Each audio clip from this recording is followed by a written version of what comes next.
Okay, welcome everyone. Good afternoon.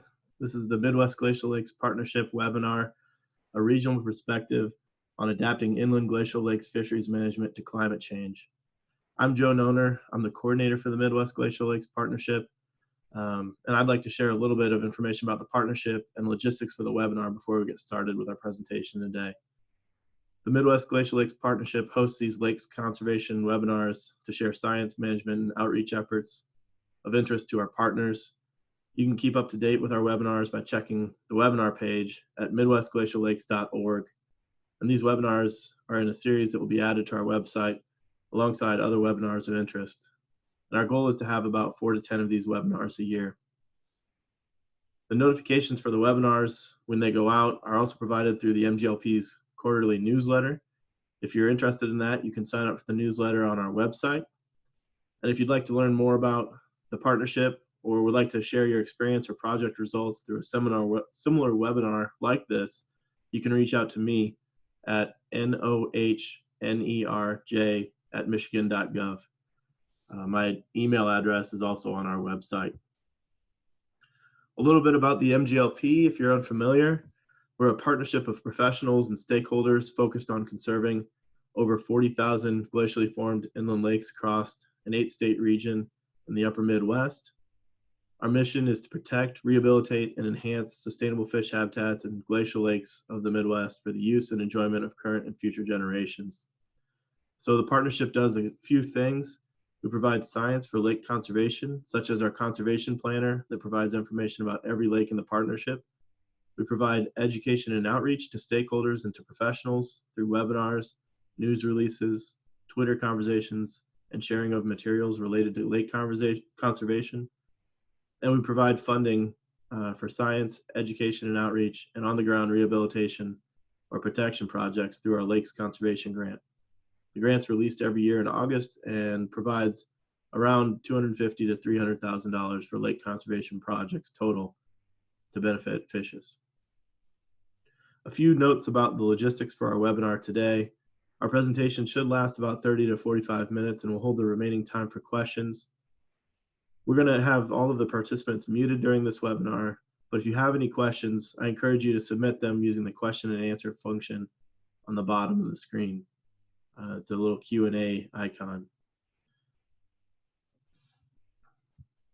I will moderate the questions and we'll try to get to them all, and we'll hold those questions for the end. If for some reason you have technical difficulties, or if you would like to share this webinar with others that could not attend this afternoon, we're going to post the webinar to the webinars page of our website, and it usually takes us about a week to get the closed captioning done, so I would expect to see it in about a week. Today's speaker is Ralph Tingley. Ralph is a postdoctoral researcher with the Missouri Cooperative Fish and Wildlife Research Unit. He hails from Connecticut and received his master's and PhD from Michigan State University.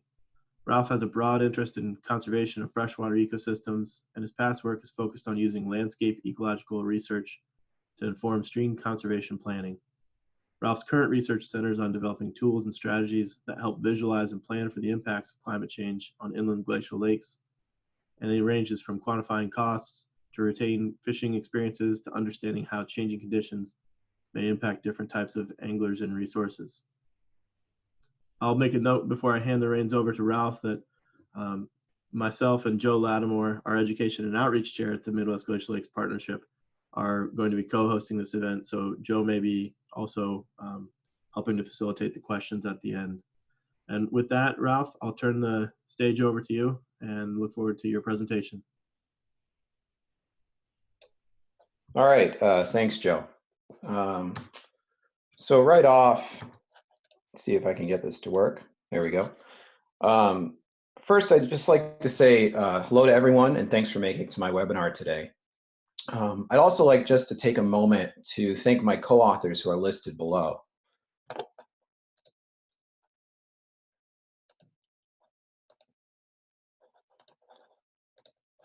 Oops, I thought we had an issue there, but I think we're good now. Okay, so I'd like to thank my co-authors who I have listed below. While I'm here talking to you today, these concepts and ideas that I'm going to put forth in this talk are largely based on their expertise, both as glacial lakes researchers and managers, as well as climate adaptation specialists. So hopefully I do them justice.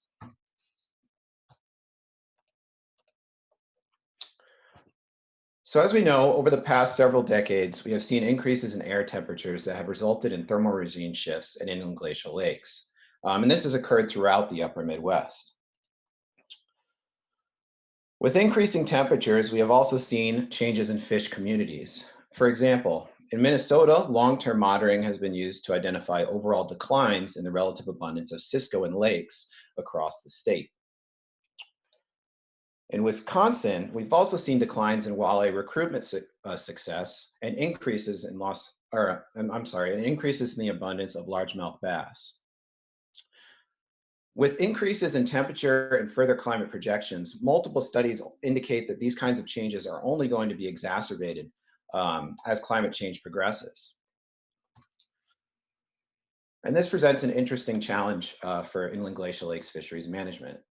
So the question then becomes, given such large-scale change, how can inland glacial lakes fisheries management adapt?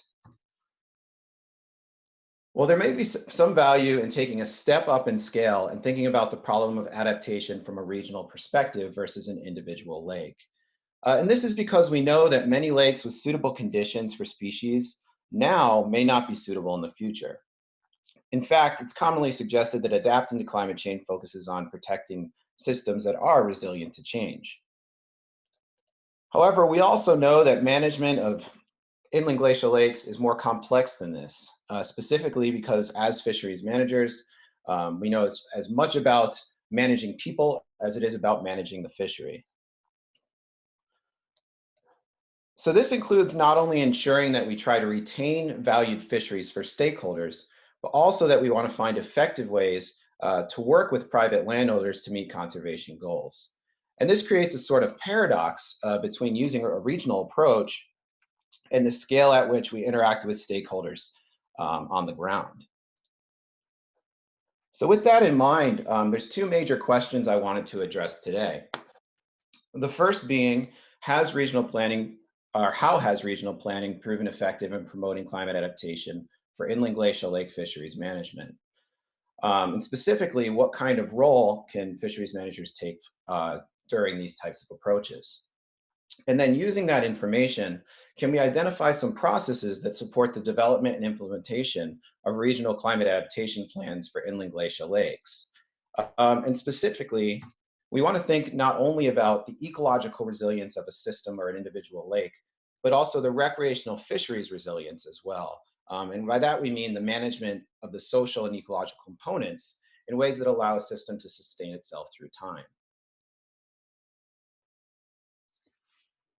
So with that in mind, to address this first question, I'd like to discuss what's perhaps the best example for successful climate adaptation at a regional scale for inland glacial lakes. And this would be what we could call the Cisco Initiative. The Cisco Initiative really focuses on building ecological resilience for cold water fish. So for those of you who are unfamiliar, Cisco are a cold water fish found throughout the upper Midwest, and they're widely distributed across Minnesota. In fact, they're found in about 600 lakes. They're an important forage fish for multiple game species, and we know that they're sensitive to climate and water quality changes. And as we mentioned previously, concern has been raised in recent years about notable declines in relative abundances of Cisco across lakes in Minnesota. And this was first identified through long-term monitoring by the Minnesota DNR. So from here, further research indicated an oxythermal niche boundary in lakes at which fish kills were actually occurring. And so as this essentially suggests is that declines in seasonal habitat loss related to both oxygen concentration as well as temperature are resulting in these abundance declines. And therefore, the primary threats to the persistence of Cisco in lakes are both increases in temperature from climate change, but also increased nutrient loading from disturbance across the landscape. So with this idea in mind, Minnesota's DNR researchers and managers established a goal of protecting cold water fish populations, specifically by protecting those lakes that are resilient to change. So from there, the Minnesota DNR partnered with the University of Minnesota to assess vulnerability of Cisco populations to increasing temperatures that are associated with climate change. And they accomplished this by building models of Cisco habitat availability in lakes under current and future conditions.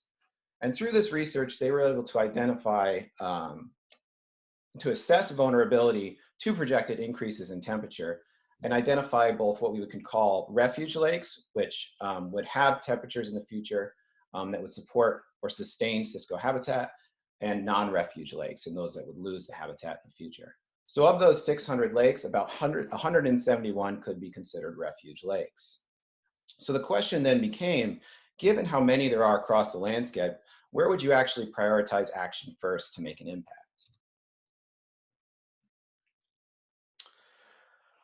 So the researchers took an additional step of identifying priority lakes through several different methods. The first is that they identified high priority refuge lakes as those that have less than 75% disturbance, or I'm sorry, less than 75% of the land, catchment land protected, and less than 25% of the land disturbed as well. So these lakes represent those where action to protect land would likely have the greatest impact on preserving water quality, as lakes with greater than 25% urban disturbance are likely already impacted by nutrient loading. From there, they took one additional step within these high priority lakes, and this was to further rank them based on prioritization. And they specifically focused on two metrics. The first being investment efficiency, so how much bang are you getting for your buck, as well as projected urbanization, so how much at risk is that lake for development in the future.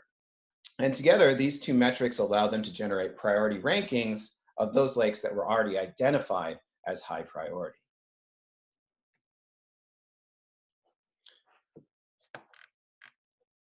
From there, they established that the primary strategy to protecting these lakes and ensuring their resilience in the future would be to protect water quality through a number of different approaches, specifically establishing working forest easements, implementing and facilitating private stewardship programs, and fee title acquisition in the catchment. Now, as you might imagine, these tend to be very expensive potential approaches. So the question became, how do you fund it? And the answer was actually by accessing funds that were generated through what's called the Clean Water Land and Legacy Amendment. And what this does is it's a resource that actually generates over $190 million annually for clean water and fish and wildlife habitat conservation through a conservation tax. So specifically, by treating cold water habitat as a regional resource that was tied to water quality, the researchers were able to make use of funds that were generated through the Clean Water and Legacy Amendment.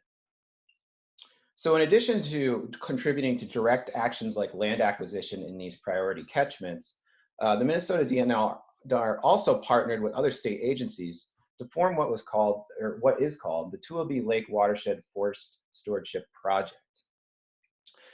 And essentially, the purpose of this project is to focus on engaging landowners to establish conservation easements and update stewardship plans in those high priority refuge lakes. Now, as this went forward and has been successful, there's also been a growing awareness of the Cisco Initiative and the importance of protecting cold water habitat. So in addition to this larger effort directed by the state, there's been offshoots by local stakeholders to spearhead adaptation efforts on their own. Overall, to date, this has resulted in more than 60 of these high priority refuge lakes benefiting from conservation actions that were specifically focused on promoting ecological resilience to climate change.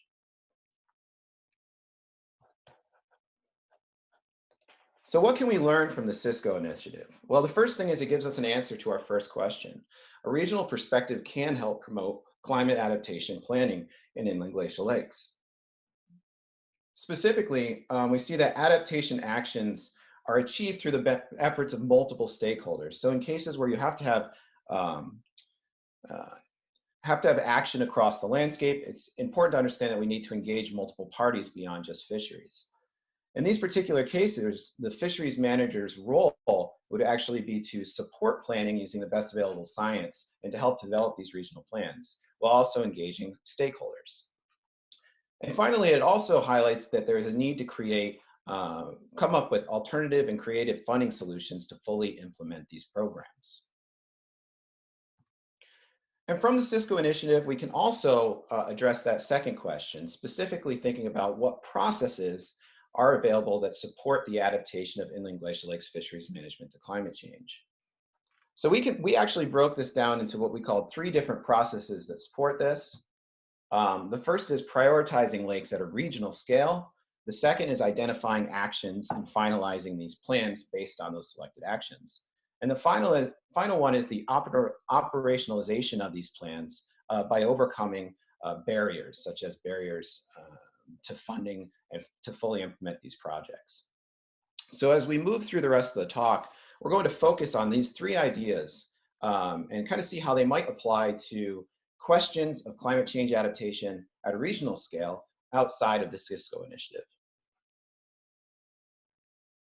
But let's first start off by considering what we actually did again within the Cisco Initiative, and specifically how it can be structured to think about prioritization at the regional scale. So it began with the identification of a regional goal, the protection of coldwater fish populations in Minnesota. Assessment that allowed for the identification of both refuge and non-refuge lakes. At that point, it was recognized that we needed additional information on prioritization to understand where to direct action. So by using both the resilience information as well as percent land use, the researchers were able to define what they would consider high priority, or we'll call priority 1 lakes. So those unprotected refuge lakes that have less than 75% of the land protected and less than 25% of the land disturbed. Within there, obviously, they were able to rank again based on efficiency and projected urbanization. So this general approach really gets at the idea of prioritizing lakes that brings you from a regional goal directly down to actions on the ground.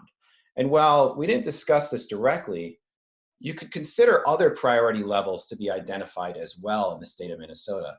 For instance, priority 2 lakes would be those that are protected already, greater than 75% of their land protected. And just having constant vigilance to ensure that these remain protected is an important strategy. Priority 3 lakes would be those that are highly disturbed refuge lakes, so those with greater than 25% of the landscape disturbed. In this particular case, we might not want to put effort into these lakes simply because we don't think we can stop the nutrient loading that would essentially eliminate these these populations in the future. And finally, you could also classify what we would call P4, priority 4 lakes. Essentially all those that we didn't consider resilient in the first place. So practicing triage on these in terms of protection for Cisco populations might be the most appropriate action. So with this in mind, we can sort of generalize this prioritization from the Cisco Initiative into a general conceptual approach that might be applied to other management problems, other climate adaptation questions. Specifically, we can think about this as a series of 3 steps. The first being starting with the definition of the regional goal. Defining a goal at a broad spatial scale can frame climate change adaptation in the context of that interconnected resource. So it's shifting that discussion away from the local scale of the management to the resilience of the larger system as a whole. Now, the conservation targets still remain those characteristics of individual lakes, but you're defining your goals and objectives at a scale that lets you think about the broader resource. The next step is the actual assessment of the resource of interest to climate change vulnerability. So multiple approaches exist to assess climate vulnerability, but correlative models like the one used in the Cisco Initiative might be the most useful for developing these prioritizations, simply because they let you think about the effect of climate change extrapolated across the entire region of interest. And because we know that increasing information at the lake-specific scale, both related to landscape characteristics and climate, are becoming more available, these types of vulnerability assessments might become more and more prominent in the future.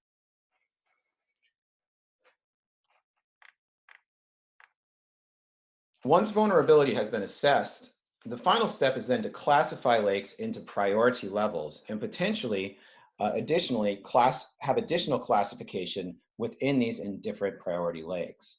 So this is essentially what we saw in the Cisco Initiative.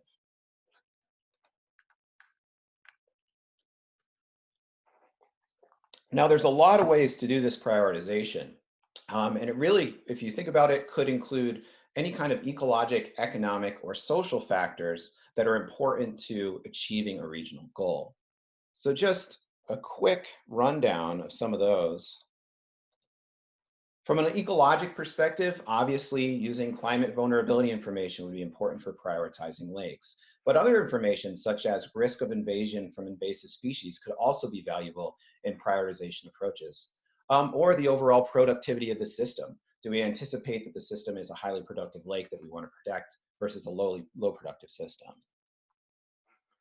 There could also be use of economic information. So essentially what we saw in the Cisco Initiative was the use of this investment efficiency. Where are we getting the most bang for our buck in terms of putting money into conservation? Land value itself could also be used to rank individual lakes based on prioritization under the assumption that you might want to protect lakes that have more value to the surrounding community. There are some caveats with that, specifically that protecting high value lakes could also lead you down the road of increased degradation. However, you could also think about things like stocking costs. So for instance, if we know a system might lose a fishery in the future, how much would actually stock to retain that fishery as an option for anglers to go out and use? And finally, social data could be useful to defining these priority levels. For instance, things like reported harvest or creel data, as well as information from social applications. So some of these fishing applications that you're starting to see show up on people's phones. All of this sort of information might be valuable in identifying highly valued systems. So once again, whatever data you decide to use will largely be dependent on your regional goal and its availability within the region of interest. So as we saw in the Cisco Initiative, this sort of approach can be valuable for prioritizing lakes to protect ecological resilience.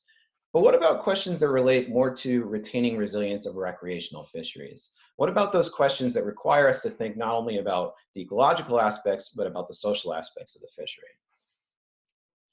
So to visualize this, I just want to briefly consider a hypothetical example, specifically focusing on the management of walleye for recreational fisheries resilience. So walleye is an extremely popular sport fish in the upper Midwest, as I'm sure most of you know. In Wisconsin in particular, recent survey data indicates that over 60% of fishermen prefer to target walleye on their trips as opposed to other species when they're identifying a specific species to target. In addition, it has substantial cultural value to the Chippewa tribes in northern Wisconsin and other areas of the upper Midwest. Specifically because they harvest the species during an early spearing event or weeks in the spring through spearing in what best could be classified as a subsistence fishery. Unfortunately, and as we previously mentioned, the number of lakes supported by natural recruitment in the region is declining for walleye. And projections indicate that most lakes supported by natural recruitment will disappear by mid-century, while bass populations will continue to grow. However, it is also very likely that the vast majority of these lakes that lose natural recruitment can still provide suitable conditions for adult walleye, making the possibility of put, grow, and take fisheries an option for management.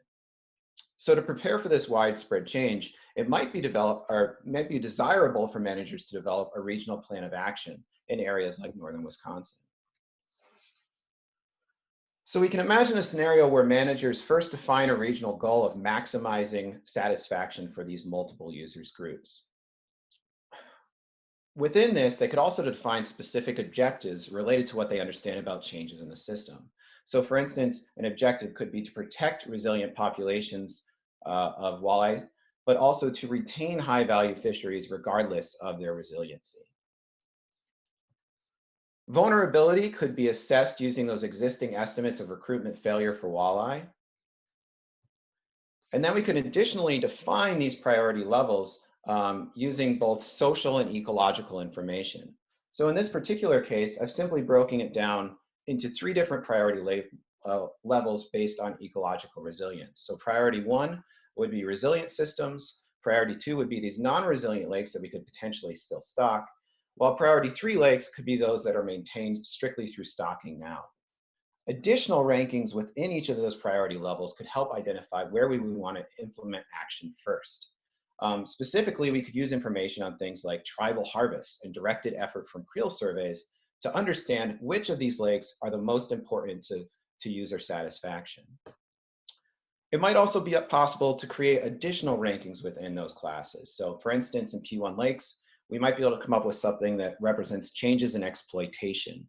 And specifically by this, I mean how many fisheries in the surrounding area of a given lake are potentially going to be lost as climate change progresses. We might therefore think that those fishermen might increase their effort on a particular system. So unlike the Cisco Initiative, we can assume that in this case, managers may wish to implement action across all of these priority levels. In addition, there really could be a great number of potential actions that could support this overall regional goal. So the question then becomes, how do we determine among a vast array of options which actions are the best? And this brings us to our second process that we wanted to talk about today. How do we identify appropriate actions and finalize these regional plans? To aid in understanding this process, we actually look to existing tools that focus on integrating climate change adaptation into management actions. One of the most relevant of these is an adaptation workbook that was developed by the Northern Institute of Applied Climate Science. And this workbook generally guides managers through a series of steps that integrates climate considerations into broader forest management. In addition, it also includes what they call a menu of adaptation strategies and approaches that can help guide managers to the best specific tactics for implementing these actions. So the main goal of this menu is to start with broad-scale strategies that capture ecosystem-specific responses to climate change.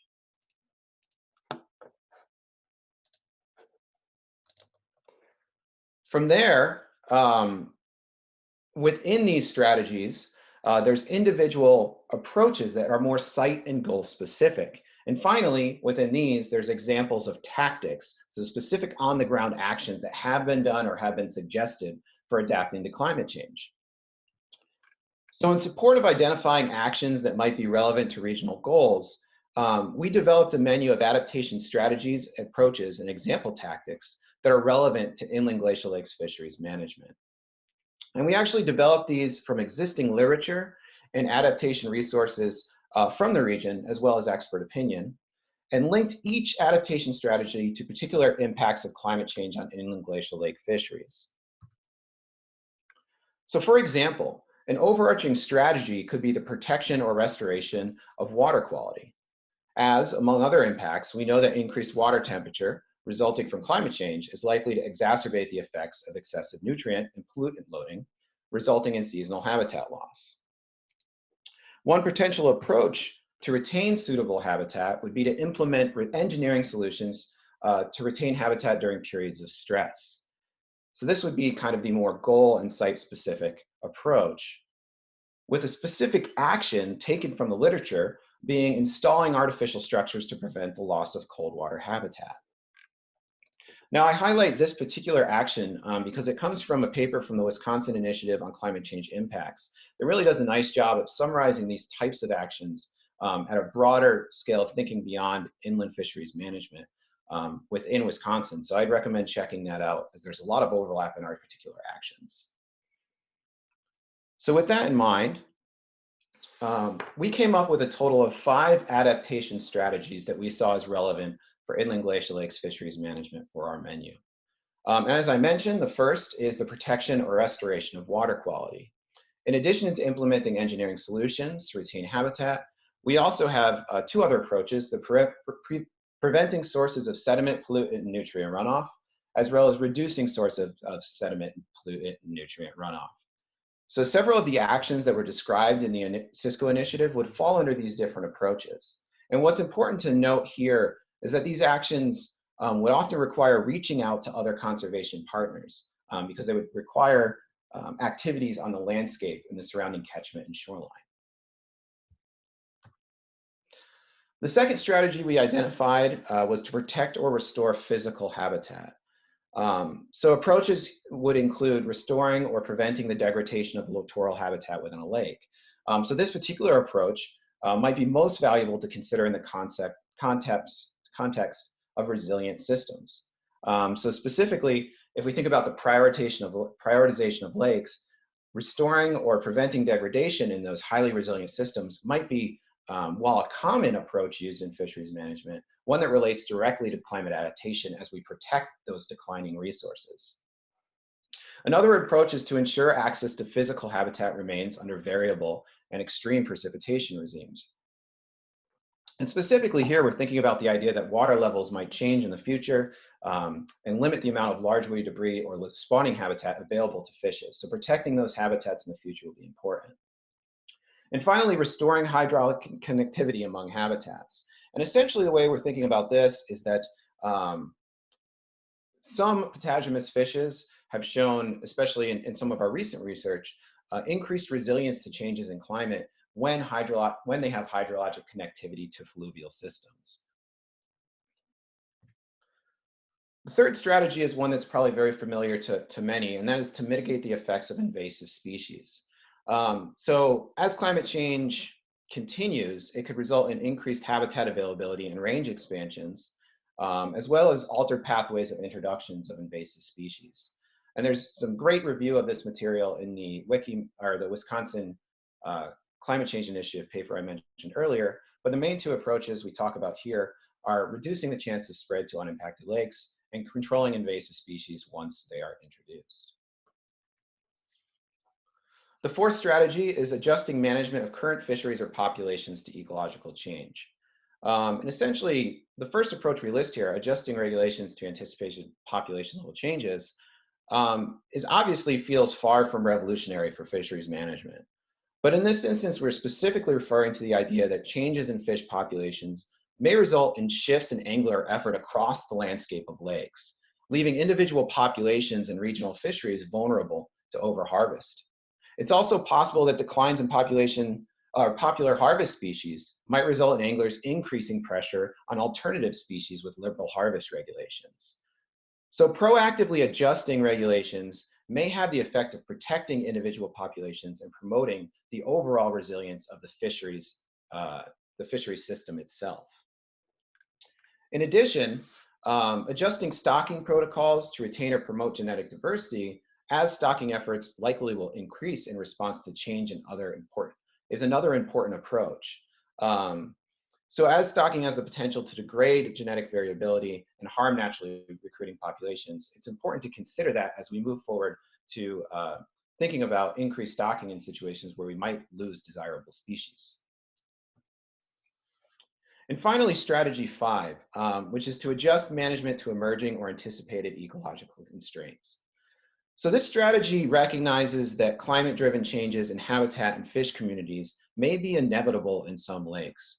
We talked about this within the Cisco Initiative, that we might just have lakes that likely won't support Cisco in the future. So in these such instances, one approach that could be taken is to eliminate ineffective or unsustainable management actions, with explicit actions being things like eliminating stocking or habitat management on specific lakes. Now, as we can imagine, this particular approach might be particularly unpopular with stakeholders, and there might not be much we can do about that. However, we could try to take another approach, specifically facilitating shifts in stakeholder to user preference to emerging or dominant fisheries, and pair it with situations where we make decisions about triage.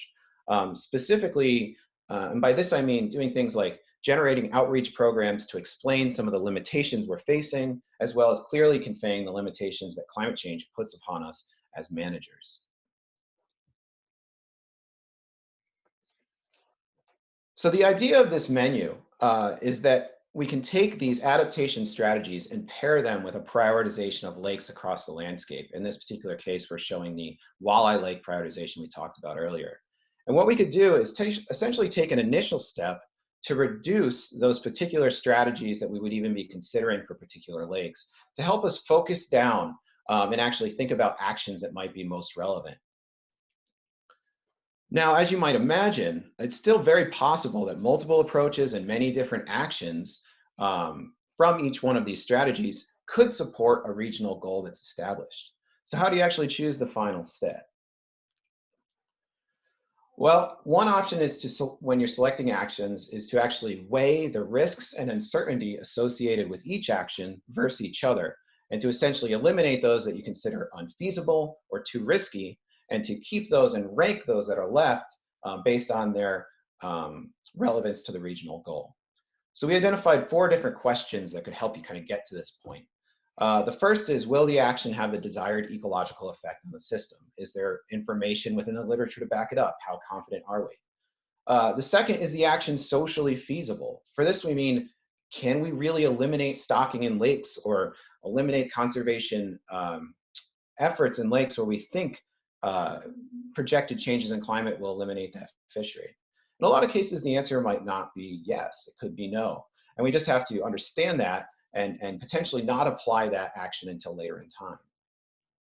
The third is the action financially feasible? And specifically what we mean here is, if you were to implement this action across a large spatial scale, do we actually have the funds to do it? And while the answer a lot of time, especially for these big landscape specific or catchment level actions, might be no, it might be best to keep these in the back pocket. As we saw in the Cisco Initiative, you just don't know when available funding might become available.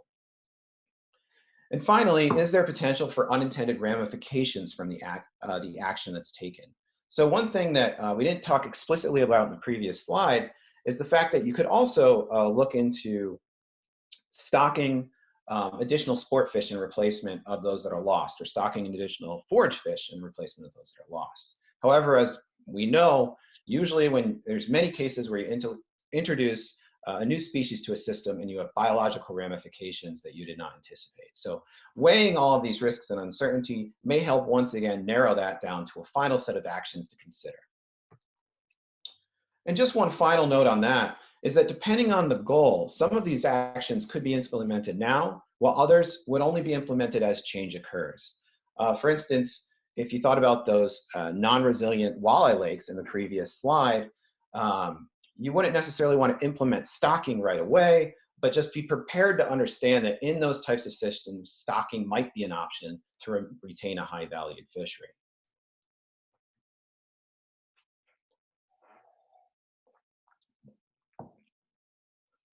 So once you have a selection of adaptation actions available, planners are kind of in a position to think about finalizing these regional plans. However, in some instances, they may also have to deal with substantial uncertainty on multiple fronts that can really limit our ability to finalize plans and start moving forward. So in particular, we could think about this in terms of climate projections. For instance, we might see very low warming in one projection, very high warming in another, and that could also vary among individual models. So this kind of uncertainty has the ability to kind of arrest us when we're trying to make decisions. Another type of uncertainty you might face is the mechanism that's actually driving change. So we talked a lot about these correlative models that we can use to understand how climate change is affecting all lakes across a region. But those are in fact correlative. We might not have a clear understanding, for instance, of what's driving walleye recruitment decline, even if it is related to temperature. So these sorts of problems really have the ability to stop us from moving forward. But one option that's also brought up in the adaptation workbook we mentioned earlier is this idea of book-ending scenarios, as this may be useful in instances where we have this substantial uncertainty. So essentially, by bookending these scenarios, you could essentially identify, for instance, which lakes remain priority 1 under these multiple possible futures. So essentially, are there lakes that no matter what change occurs, will still be highly resilient or anticipated to be highly resilient? Okay, what actions can we take on them? It also gives you an opportunity to try to identify what we could call no regret actions that could be implemented. And by this we mean, certainly if we think we're seeing a climate change effect in the future, there's a number of actions we could take, but are there some that are just generally good for the system, good for the lake, that would represent no regret actions. So if there's uncertainty in what's actually the underlying cause of walleye population loss, well, a no regret action might just be the protection of those resilient systems, keeping those systems in the best shape possible. And together, really using these kind of scenario-based approaches can help us move past uncertainty to action, because it's always a challenge to do that within climate adaptation planning. And we need to really find ways past it to make sure we can still be proactive in the future. With that, I just wanted to briefly touch on the last process that we identified from that Cisco initiative, and this is the need to operationalize these regional plans. So regardless of how developed our plan is and how good we feel about it, it really only matters if we can implement the actions that we've identified as important. And there unfortunately could be a number of barriers to actually implementing actions. Most notably, limits on direct funding. From the state level, we might not have funding available for actions directly related to climate change. Additionally, for actions that have to take place within the catchment, privately owned land presents a particular issue because we can't directly go in and make those actions occur. So this would suggest that hourglass approaches could be very valuable to achieving these regional goals overall and facilitating action. And the general idea here is just that regional prioritization drives engagement with local stakeholders. And this engagement then drives local actions, which in turn supports that regional goal or objective. This is exactly what we saw occurring with the Cisco Initiative, but it could broadly be applied to a number of different cases with management scenarios across, or with climate change adaptation scenarios across the upper Midwest. And one other important note is that when we are engaging with stakeholders and trying to get them to understand and care about this climate adaptation work, we could also focus on linking our objectives to existing grants and using these connections with stakeholders to apply for grants that are actually already available across these states. So while we don't all have resources like those generated from the Clean Land, the amendment in Minnesota, there are different grants for aquatic invasive species removal, habitat restoration, or conservation at the lake scale across most lakes in the Glacial Lakes region. So linking our objectives for climate adaptation directly to these grants and their goals lets us kind of identify those areas of overlap and generate some additional funding. But beyond existing grants, having regional plans in place can also allow planners to do something called what we call thinking outside the lake if opportunities arise. And what we mean by this is linking into conservation initiatives that are beyond the normal scope of fisheries management to meet adaptation goals. So a great example of this relates once again back to the Minnesota Cisco Lakes example. But it actually starts with the Gulf of, an oil spill in the Gulf of Mexico. So the Deepwater Horizon oil spill was an environmental disaster and had negative effects for numerous species, including migratory birds. In 2010, conservationists from Minnesota identified that that the common loon was potentially impacted species by this oil spill. And the MNDNR applied for and received funds to study the various impacts of migratory patterns and contaminant effects on the species.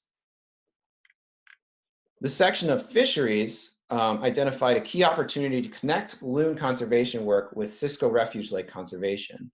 And through additional research, we're able to identify that Cisco lakes represent important nesting and foraging habitat for this species. Because of this link to systems that were already being considered for prioritization for conservation, when the MDNR, when the MDNR led the development of a final, sorry about this.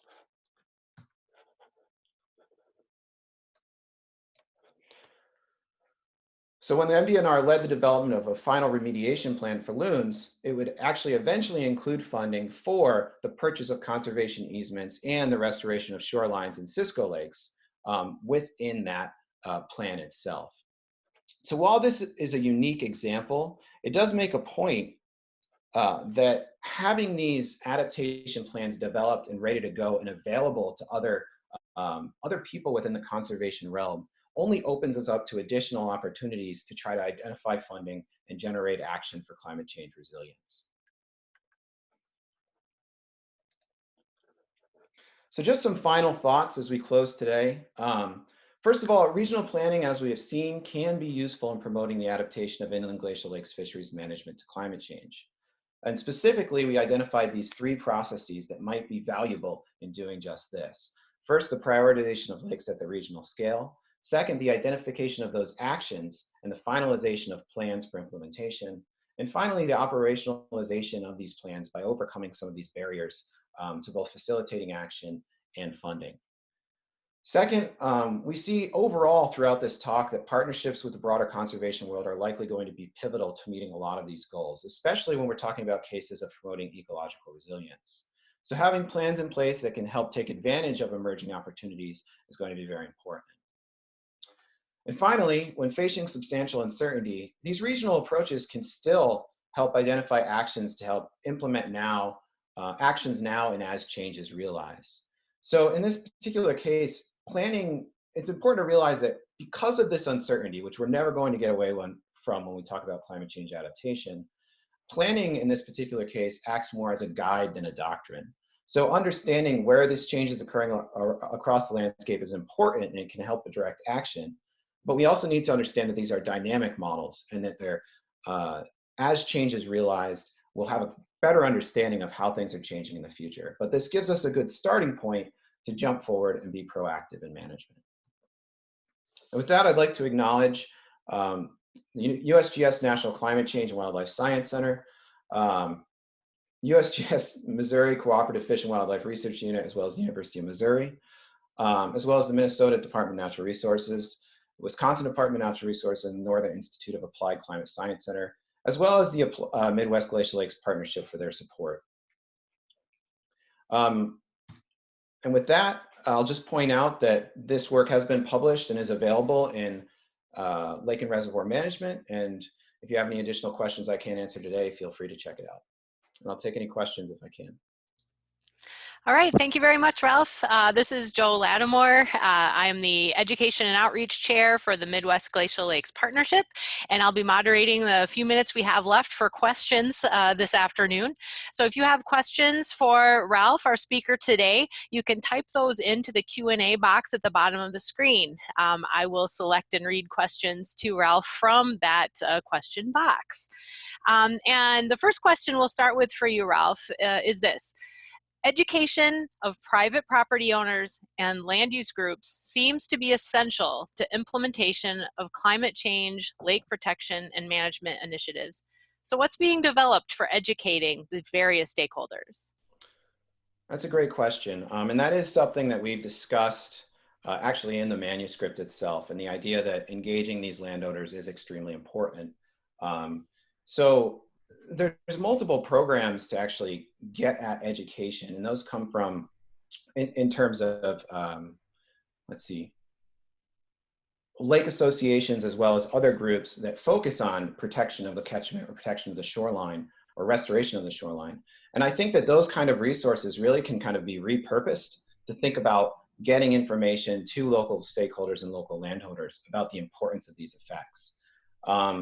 So as I talked about the Cisco Initiative, you know, their part of their big push was actually directly reaching out to landowners and stakeholders through the local board of water and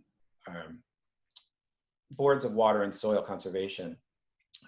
So I think it's not only about developing products that could be handed out, but it's also about direct interactions with these stakeholders on the ground.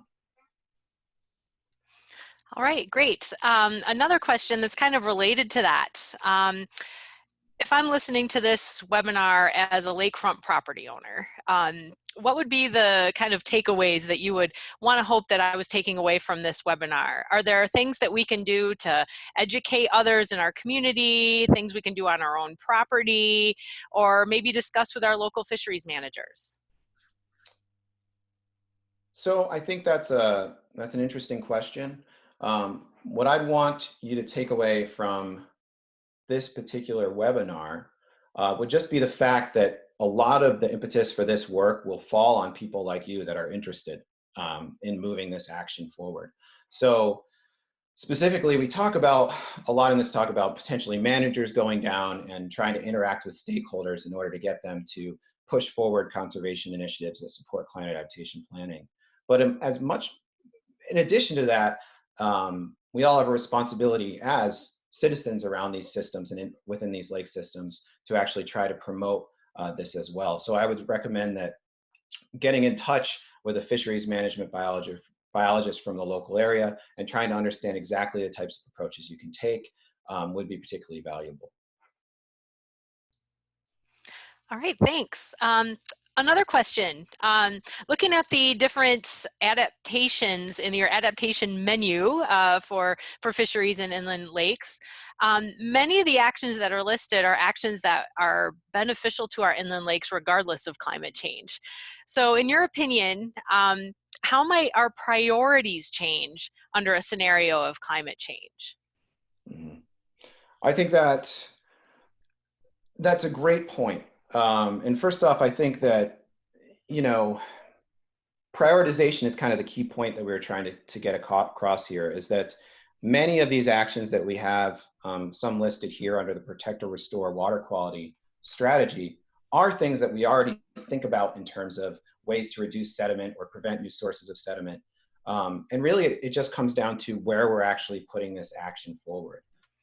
So to me, the answer to that question is, at least at the scale of these protection of water quality and protection of habitat strategies, is that it's really about prioritization first, understanding where we actually have the ability to impact climate adaptation and the resilience of systems in a positive way. When you get down to some of the other strategies we mentioned, or I mentioned, specifically thinking about things like adjusting management to emerging or anticipated ecological constraints. This is when you go away from this kind of traditional approach and start thinking about, okay, these are a little bit more outside the box or transitional. So you go beyond things that we're normally used to and think about new approaches, such as broad scale outreach efforts for highlighting recreational or consumptive value of expanding species, or changing regulations to try to shift the perception of an appropriate conservation practice among a specific group of anglers. So I guess to answer your question, for those more traditional approaches, prioritization will be the biggest key, and that's prior to selection of actions. For some of these other questions related to fisheries management, it's really going to be about accepting that we might need these transitional approaches in the future. All right, great. I'll just mention we have a couple minutes left, so if any of you are thinking of a last burning question for our speaker today, please type it in the Q&A box at the bottom of your screen. I'll also mention one of the tools that the Midwest Glacial Lakes Partnership has made available to anyone who's interested in looking at it. It's that conservation planner. It's on our website at midwestglaciallakes.org. And the Conservation Planner is an information source that can help support lake and fisheries habitat management projects by providing both current and projected information about lake shorelines, watersheds, future climate scenarios. You can look across the region, you can look at a particular lake. It's a really interesting interactive tool, so I hope if you have not had a chance to visit the Conservation Planner, you should certainly do so. I'll also mention, also on our website, our Lake Conservation Grants Program. Joan Owner mentioned this at the beginning of the webinar. It's a potential funding source for projects addressing climate change. Ralph in his talk mentioned the importance of connecting to funding resources that can help local communities and regions and states adapt lakes to changing climate conditions.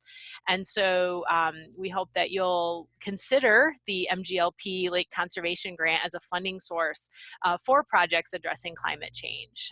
So you can look at our midwestglaciallakes.org's website or contact Joan Owner directly with questions. One other thing I'll mention, again, this entire webinar has been recorded. It will be posted on the MGLP website within about a week. And we have another one coming up on February 25th at 1 p.m. Central or 2 p.m. Eastern. Woody habitat science and restoration implementation, the Wisconsin experience. So we hope that you'll join us for that webinar as well. At this time, I'm not seeing any further questions, so I'm going to thank Ralph for his excellent presentation today. We really appreciate you sharing your work with us, Ralph. Yeah, no problem. Thanks, thanks for letting me. It was great. All right, thanks everyone. We'll sign out for now. Have a great day.